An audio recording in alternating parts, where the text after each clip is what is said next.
കാര്യം ഇത് ഞാൻ കണ്ടുപിടിച്ച ഉടനെ ഞാൻ ഇവരോട് സത്യം പറയാൻ പറഞ്ഞിട്ടുണ്ടായിരുന്നു.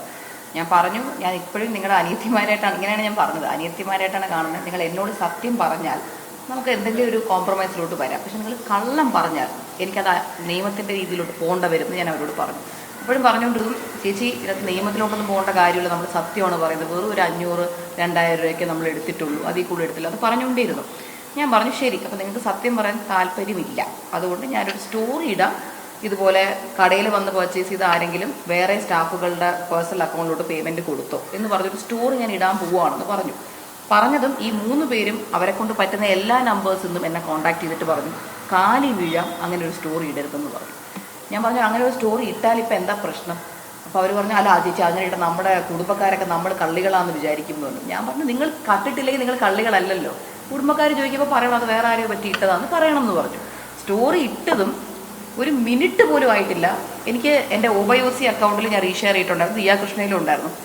രണ്ടിലും ഒരു എന്താ പറയുക, ഒരു വേവ് എന്ന് പറയുന്ന പോലെ അത്രയ്ക്കാണ് ആൾക്കാർ മെസ്സേജ് അയച്ചുകൊണ്ടിരുന്നത് വിത്ത് സ്ക്രീൻഷോട്ട്.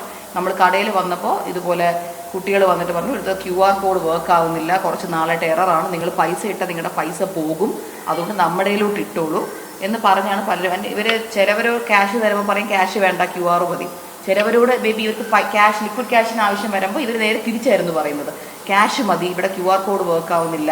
അങ്ങനെ ചിലവരെ കൊണ്ട് ATM ഇവർ പറഞ്ഞു വിട്ട് ക്യാഷ് മേടിച്ച് റോഡിൽ പോയി നിന്ന് ഇവർ ക്യാഷ് മേടിക്കുമായിരുന്നു. കാര്യം അതാകുമ്പോൾ നമ്മുടെ CCTV ഫുട്ടേജിൽ കിട്ടത്തില്ല.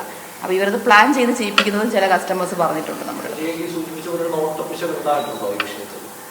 പ്രഗ്നൻ്റ് ആയിരുന്നപ്പോൾ ഉറപ്പായിട്ടുണ്ടായിരുന്നു. കാര്യം ഞാൻ ഒരു ഏപ്രിൽ വരെ ഹോസ്പിറ്റലൈസ്ഡ് ആയിരുന്നു പല ദിവസങ്ങളും. ഞാനത് ഇവരെയാണ് ഏറ്റവും ഫസ്റ്റ് രാവിലെ വിളിച്ച് ഇൻഫോം ചെയ്യുന്നത്, എനിക്കിന്ന് വയ്യ, CCTV നോക്കി എനിക്ക് ഇരിക്കാൻ പറ്റില്ല, ദയവ് ചെയ്ത് ഞാൻ പറയുന്ന കാര്യങ്ങൾ മുഴുവൻ അവിടെ കൃത്യമായി ചെയ്യണം, വൃത്തിയാക്കണം, വരുന്ന കസ്റ്റമേഴ്സിനോട് മര്യാദയ്ക്ക് പെരുമാറണം.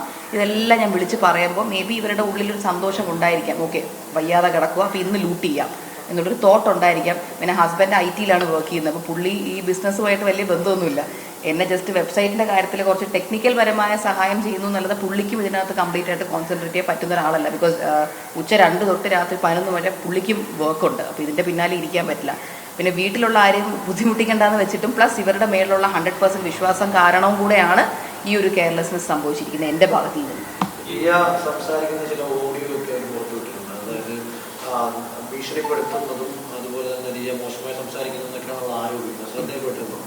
ഞാൻ കണ്ടായിരുന്നു. നേരെ തിരിച്ചു പറയട്ടെ, ആ വീഡിയോ ആണ് സർവ്വ തെളിവും വെളിക്കൊണ്ടെന്ന് അവരുടെ ഭാഗം കാണിച്ചു വിടണം. സ്വാഭാവികമായിട്ടും പണം പോയ ഒരാൾ ചീത്ത വിളിക്കും, ഞാനാണെങ്കിലും വിളിക്കും. ഇവളതിനകത്ത് രൂക്ഷമായി സംസാരിച്ചിട്ടുണ്ട്, അതൊക്കെ ശരി തന്നെയാണ്. ഞാൻ ചോദിച്ചോട്ടെ, പണം നഷ്ടപ്പെട്ട ഒരാളുടെ വേദന മനസ്സിലാക്കണമെങ്കിൽ പണം പോയവരോട് തന്നെ ചോദിക്കണം. കാരണം നമ്മൾ ലോണും എടുത്ത് ഒരു ബിസിനസ് തുടങ്ങുന്നു, അന്ന് ആലോചിക്കണം, നമ്മുടെ വീട്ടിൽ അത്രയ്ക്ക് കോടിക്കണക്കിന് രൂപയുണ്ടെങ്കിൽ കുറച്ച് പോട്ടെ എന്ന് വിചാരിക്കാം. ഞാൻ നിങ്ങൾക്കറിയാലോ, എൻ്റെ ചരിത്രം മുഴുവൻ നിങ്ങൾക്കറിയാം. കാരണം ഞാൻ എവിടെ നിന്ന് വന്നു, എങ്ങനെ വളർന്നു, എന്തൊക്കെ ജോലി ചെയ്തു, അങ്ങനെയുള്ള 4 പെൺമക്കളാണ്. അപ്പോൾ അവളുടെ പൈസ പോയി, അവള് ചീത്ത വിളിച്ചു. പക്ഷെ എന്ത് പറ്റി, ആ വീഡിയോയ്ക്കകത്ത് അവർ കംപ്ലീറ്റ് കാണിക്കുന്നുണ്ട്, ഓരോരുത്തർ എടുത്ത പൈസ എത്ര, എങ്ങനെ അഭിനയിക്കണം എന്നൊക്കെ അവിടെ കാണിക്കുന്നത് നിങ്ങൾ കാണുന്നുണ്ടല്ലോ. ഇത് ഞങ്ങൾ സൂയിസൈഡ് എന്ന് പറ എന്നൊക്കെ പറയുന്നത് കണ്ടില്ലേ നിങ്ങൾ? അതാ ആ വീഡിയോ ആണ് ആക്ച്വലി ഞങ്ങൾക്ക് ഏറ്റവും അനുകൂലമായിട്ടുള്ള ആദ്യത്തെ തെളിവ്. നിങ്ങൾക്ക് പോലും അറിയാം, അത് നിങ്ങൾ കാണുമ്പോൾ അറിയാലോ എത്ര മോശമായ 3 വ്യക്തികളാണ് ആ പെൺകുട്ടികളെന്ന്. നിങ്ങൾക്ക് അതിൽ നിന്ന് മനസ്സിലാക്കാം.